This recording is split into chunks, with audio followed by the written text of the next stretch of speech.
Are y'all ready? Okay. Thank y'all for being here again today. Larry Letha, Kerr County Sheriff. I'm going to kind of go over some brief notes with y'all real quick, then I'm going to pass it on to the mayor. Hundreds of first responders remain along the Guadalupe River in Kerr County working to reunite families. The large search and rescue effort, including local, state, federal, and volunteer agencies, continue. As of 8 a.m. Central Time, 87 deceased have been recovered in Kerr County, including 56 adults and 30 children.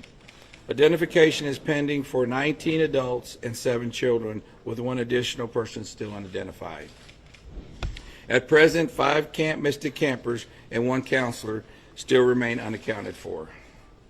We ask private boats to stay off the Guadalupe River to allow search and rescue teams to operate without any interference. This is a tragic time for us. We're so grateful and thankful for all the resources that have been provided to us to do this job. And I can assure you we will not stop until this mission is complete. At this time, I'm going to turn it over to City Mayor.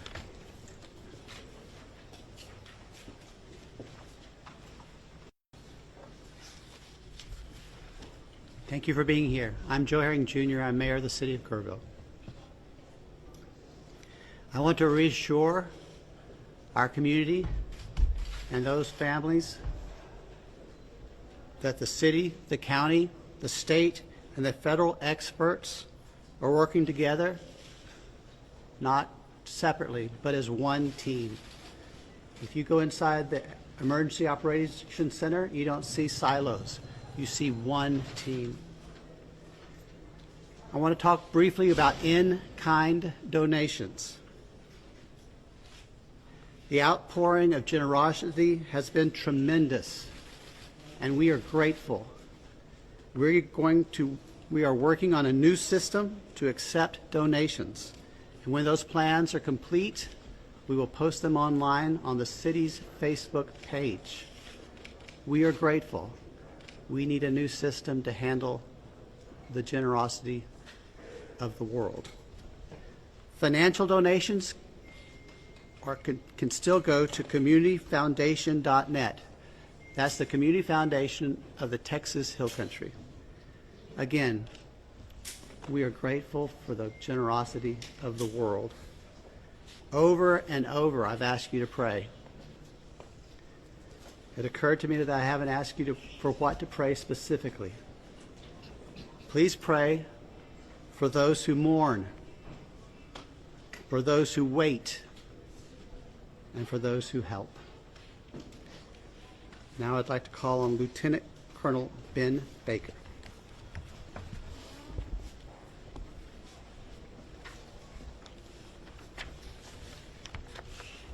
Morning, everyone. Thank you for being here. My name is Ben Baker, Lieutenant Colonel for Texas Game Wardens. I'd like to start out by thanking the Mayor, Sheriff, Chief, our local state partners, Texas Department of Public Safety, and the many others that have responded to this tragic event. We as Texas are strong, and together we face adversity. Your Texas Game Wardens responded in the early mornings of Friday to this tragic event, along with many other local and state partners. Since the early mornings of Friday, your Texas Gamers have had over 300 game wardens in the area, serving the people of the state of Texas and the citizens of Kerr County. Among that, we've searched 26 river miles since the tragic event has started. We've had approximately 444 rescues, 30 recoveries.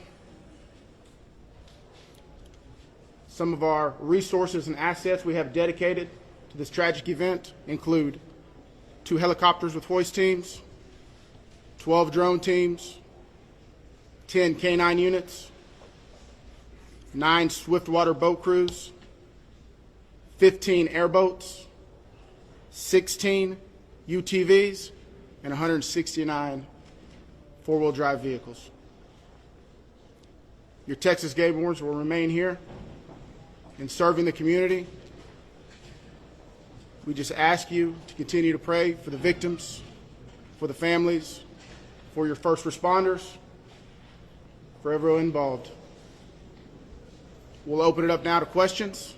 If anybody has any. Can you talk about how challenging it is for you guys in the mud, the big trees? What's it been like the difference in rain? No, thank you for that question. Extremely challenging. You know, we've got, of course, your Texas game wardens out there, your local, your state partners, Texas Task Force 1. We've got the National Forest Service out there. We've got A&M Forest Service. We've got numerous responders with specialized capabilities where we've got these large pile of debris. And with our canines and you know, when we're trying to make these recoveries, these large piles can be very obstructive. And to get deep into these piles, it's very hazardous. And those specialized teams have to go in there layer by layer because our first responders, also the safety of them is concerned. So it's extremely treacherous, time consuming, it's dirty work, the water's still there. So we're having to go layer by layer, peeling these off to make those recoveries. So we're... What about mentally? Like when you guys stumble across someone who may be deceased, how do you process that? Absolutely. We process it the best we can. We have professionals in place, our crisis intervention team. All the agencies have some members representing there, and officer wellness is a first responder wellness is a key component to these operations. So we're maintaining and monitoring our officer wellness, our first responder wellness. We're making sure they have the support. It's very tragic whenever you see human life. But to see a child in that loss of life is extremely tragic. More rain I is have a expected question. to come down west of us, and eventually it's going to get down to Guadalupe River. Is that going to put a halt to the searches? And if not, how are you going to change the trajectory of the search and rescue operations? So with the water coming down, that's always a concern, and I'm sure you've been monitoring the last couple of days where we've had some reports of maybe some additional water coming in. Obviously, that's going to impact the search and recovery efforts. You know, us with numerous other agencies do have air capabilities, drone capabilities. We've got numerous fixed wing, rotary helicopters here. So it will alter our patrol patterns and alter our searches, but it won't deter them. I have a Can you question for outline the what for specific discussions and actions were taken between the time the first flood emergency alert came in at 1:14 a.m. and then when the river first started flooding homes hours later? What were the specific actions and discussions that happened in those hours? Can you repeat that again, please? Sure, absolutely.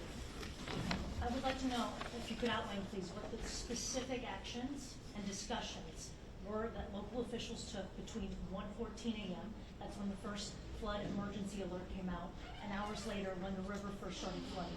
What happened in those hours? What I can tell you, when I was first notified, it was around the 4 to 5 area.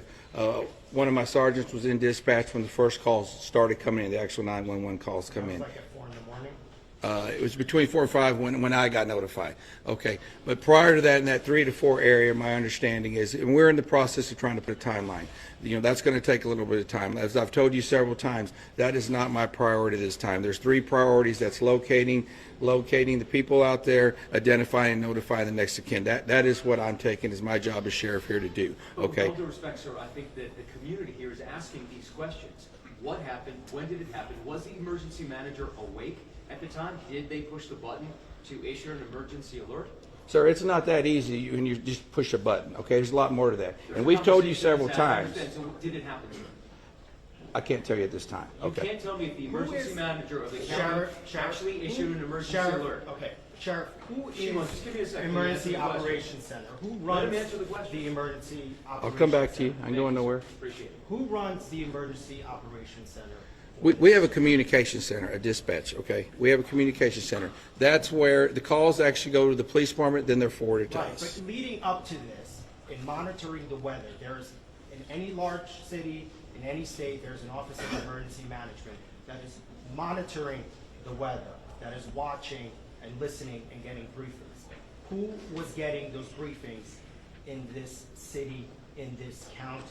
Who was receiving that information, and who would have ultimately made the decision to evacuate hearing what was coming in from the weather service and other people. Okay, what we would have done when we get notified, okay, I'm gonna tell you. You're not emergency management though, right? The sheriff's not EOC. No, there is Who no, is I meant EOC? as the city. Yeah. help me with that. So we understand you have many questions. Right. Hang on. No, I understand, but you're not gonna answer the question because that's up to the city manager and the mayor to answer those Correct. questions. We understand That's you right. have That's the many judge. Where is questions. the judge? The judge is not here. We understand that, but right now, this team up here is focused on We bringing people understand that too, home. because there are a number That's of our focus. questions that are All those leading up to questions this. will be answered, but the No, priority right now It seems like you're is ducking bringing the- people home. We totally understand that, and we value the incredible work that is being done by those first responders. We're seeing them out there muddy and sweaty and grinding it out day after day.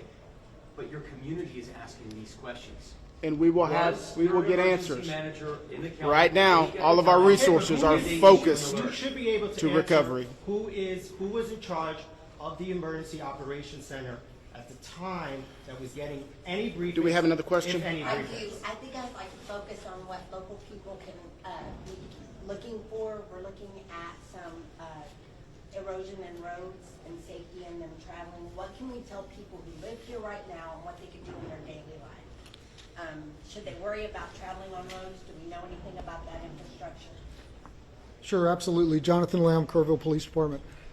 So we know that there's substantial road damage.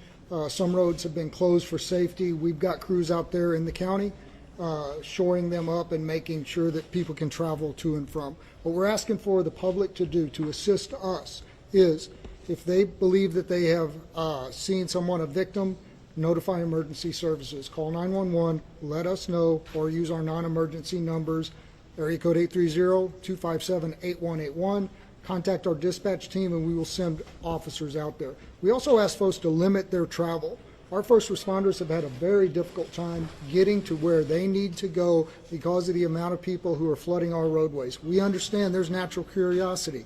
People want to come here and see the flood damage. Now is not the time for sightseeing. This operation is ongoing and continuous, and it will continue. I've got time for one more question. Tell us when your last live rescue was. Last question. As far as I know, the last live rescue, unless there's new information, and I don't believe there is, was made on Friday. Have any of the All right, I'm bodies afraid been that's going to have to do it for released? this morning. Can someone answer if the bodies have been released to the families, Sheriff? Excuse me. Have the bodies been released to the families? Some.